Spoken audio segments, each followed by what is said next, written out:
the bell icon on YouTube and don't miss another update. அமெரிக்காவுக்கு 2 இடத்துல Russia தலைவலி கொடுக்க ஆரம்பிச்சிருச்சு. ஒண்ணு அமெரிக்காவா ஆரம்பிச்சது. இன்னொன்னு 2 பேருக்குள்ள நடக்கிற போட்டி. ஆனா பெரிய அளவுல அந்த ரீஜன் அமெரிக்கா வசம் முழுமையா சிக்கல. அதாவது ரஷ்யாவ தூக்கி போட்டா அமெரிக்கா பின்னாடியே போகக்கூடிய சூழ்நிலை என்னைக்குமே இல்ல. ஒண்ணு எது அப்படின்னா உக்ரைன் களம். இன்னொன்னு ஆப்பிரிக்கா களம். 2மே என்ன மாரியான நிலைமை? 2லயுமே நமக்கு ஹோல்டு எவ்வளவு? இத பூரா அமெரிக்க ஏஜென்சிகள் ஃபிளாஷ் பண்ண ஆரம்பிச்சுட்டாங்க.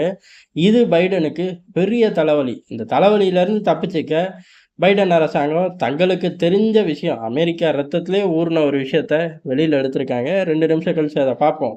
முதல்ல உக்ரைன் யுத்தகலம் ரஷ்யாவுக்கு ஃபேவரா போய்க்கிட்டு இருக்கு. எந்த அளவுக்கு அப்படின்னா, முந்திலாம் 1 நாள், 2 நாள், 3 நாள் அப்படின்னு ஆகும். எதுக்கு அப்படின்னா, ஒரு 100 மீட்டர பிடிக்கிறதுக்கு. இப்பலாம் அப்படி கிடையாது. பல 100 கிலோமீட்டர்களே ஒரு நாள்ல பிடிக்க முடியும். அந்த அளவுக்கு படைகள் பின்வாங்கிட்டே இருக்காங்க.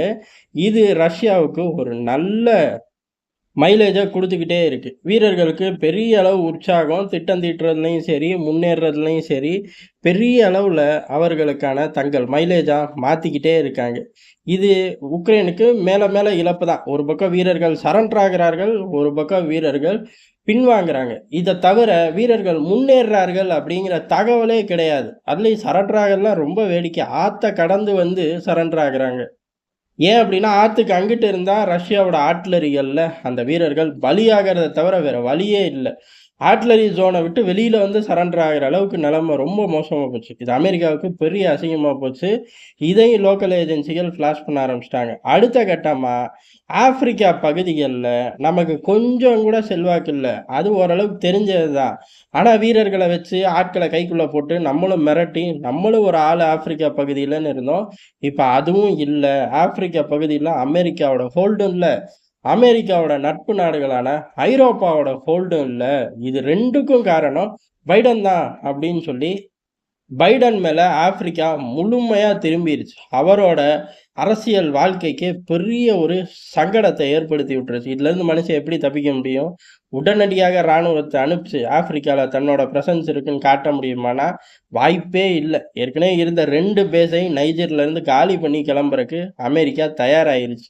அப்படி சூழ்நிலை இருக்கும்போது இமீடியட்டா அமெரிக்கா தன்னோட பிரசன்ஸை ஆப்பிரிக்கால உயர்த்துறதுக்கு வாய்ப்பே இல்லை.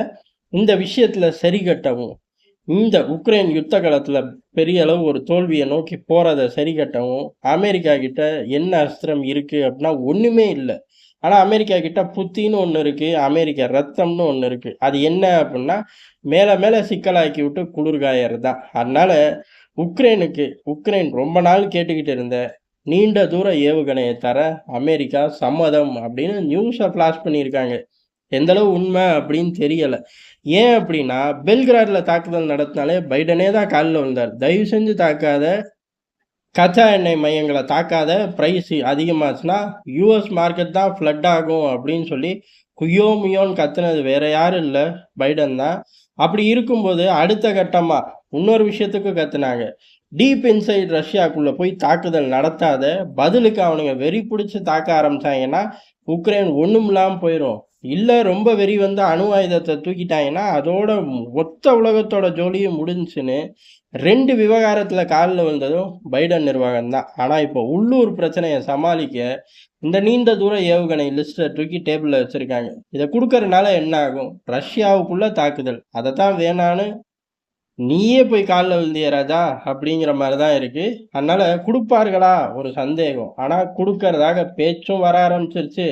அந்த பட்டியலை தூக்கி டேபிள்லையும் வச்சுட்டாங்க. திடீர்னு கையெழுத்து போட்டு அனுப்பிச்சிட்டாங்கன்னா சும்மாவே ஜெலன்ஸ்கி ஆடுவார். சலங்கையை கட்டி விட்டா கேட்கவே வேணாங்கிற மாதிரி தான்.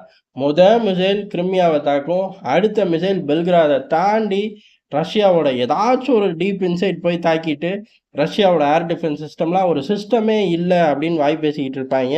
பதிலுக்கு ரஷ்யா களத்தில் இறங்கி செய்ய ஆரம்பிக்கும். அதுக்கப்புறம் அவுட் ஆஃப் கண்ட்ரோலில் போயிடும். ஒட்டுமொத்த ஃபோக்கஸும் அங்கே இருக்கும். இங்கே ஓரளவு பைடன் இந்த நெகட்டிவ்ல 2லேருந்து மைலேஜை தேட அங்கே எதிர்நீச்சல் போட்டுக்கலாம் அப்படிங்கிற ஒரு முடிவுலையும் இருக்காரு. இதுக்கு சுற்றி உள்ள ஆட்கள் எப்படி ஒத்துக்குவாங்க, இல்ல பைடனே மனம் திருந்தி இது ரொம்ப ரிஸ்கா தெரியுதே அப்படின்னு பின்வாங்கலாம். ஆனா எதுவும் நடக்கலாம் அப்படிங்கிறது உக்ரைன் யுத்தத்துல மட்டும் கிடையாது. யுத்தகால வரலாற்றிலேயே எழுதப்படாத சட்டம். அதனால இந்த ஒரு பட்டியல் இதுவரைக்கும் அமெரிக்கா டேபிள்ல போட்டு வேடிக்கை பார்த்து கடைசியில ஒப்புதல் கொடுத்த பட்டியல்லையே ரொம்ப அபாயகரமான ஒரு விஷயத்தை தூக்கி டேபிள்ல வச்சிருக்காங்க. பார்ப்போம் வரும் நாட்கள்ல சிதறப் போறது உக்ரைன் மட்டுமா?